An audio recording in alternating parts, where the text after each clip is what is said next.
ಅಪ್ಪಯ್ಯ ಹೆಂಗೆ ಇದ್ರು ಚಂದ ಕಿತ್ತವ, ಒಳ್ಳೆ ಹುದ್ದೆಯಲ್ಲಿ ನೌಕರಿ ಮಾಡವ. ಅಪ್ಪಯ್ಯ ಹೆಂಗೆ ಇದ್ರು ಚಂದ ಕಿತ್ತವ, ಒಳ್ಳೆ ಹುದ್ದೆಯಲ್ಲಿ ನೌಕರಿ ಮಾಡವ. ನಾನು ಮಾಡ್ತೇನ್ರಿ, ನಾ ಮಾಡ್ತೇನಂದ್ರೆ ಮಾಡ್ತೇನ, ನಾ ಮಾಡ್ತೇನ್ರಿ. ಏನು ಅಂತ ಕೇಳಿದ್ರೇನ, ಅಡಿಕೆನ ಒಮ್ಮೆ ಅಡಿಕೆ ಮಾಡಿದ ಅಂದ್ರ ಮತ್ತೊಮ್ಮೆ ಮತ್ತೊಮ್ಮೆ ಮತ್ತೊಮ್ಮೆ ಮತ್ತೊಮ್ಮೆ ಮಾಡ್ಬೇಕು ಅನ್ಸ್ತೈತಿ. ಮತ್ತೇನು ಅಂತ ಕೇಳಿದ್ರೇನ, ಊಟನ ಇಂಥ ಅಡಿಕೆ ನಿಪುಣತೆ ಹೊಂದಿರ ಇಲ್ಲಾದ್ರೂ ನೋಡ್ರ ನನ್ನ ಭಾಗ್ಯದ ಬಾಗಿಲು ತೆರೀತದೋ ಇಲ್ಲ ಅಂತ.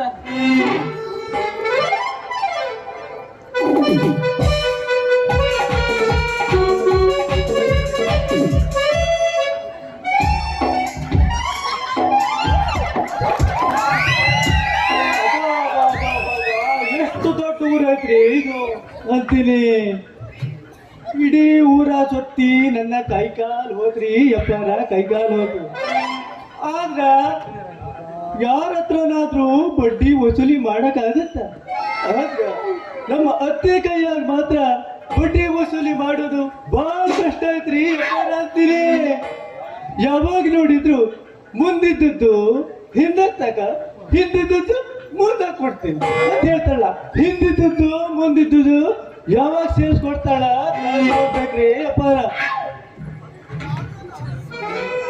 ಅಂದಂಗ ಯಾರಪ್ಪ ತಮ್ಮ ಕಣ್ಣು ಕಾಣೋದಿಲ್ವೇನ್ರಿ?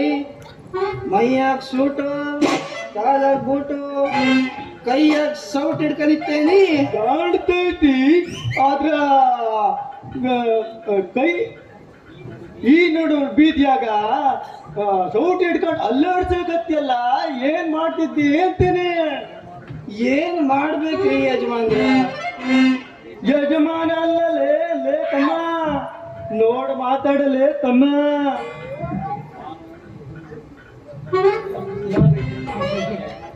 ನಾನು ಯಜಮಾನ ಅಲ್ಲಲೇ ತಮ್ಮ. ಹಂಗಾತೇನ್ರಿ ಅಪ್ಪ? ನೋಡ್ರಿ ಅಣ್ಣಾರ, ನಾನು ಅಡಿಗೆ ಭಟ್ಟ ಇದ್ದೇನೆ, ನಮ್ಗೊಂದು ಕೆಲಸ ಕೊಡಿಸಿ ಪುಣ್ಯ ಕಟ್ಕೊಳ್ರಿ ಅಪ್ಪ. ನೋಡ್ತಮ್ಮ, ನಮ್ಮ ಅಗ್ನಿಯಪ್ಪ ಸಾವುಕಾರ ಮನೆಯಾಗ ಅಡ್ಗೆ ಕೆಲಸ ಖಾಲಿ ಐತಿ. ಅಲ್ಲಿ ಅವ್ರಿಗೆ ಹೇಳಿ ನೋಡೋಣ ಬಾ ನನ್ನ ಹಿಂದ ನಡ್ರಪ್ಪ.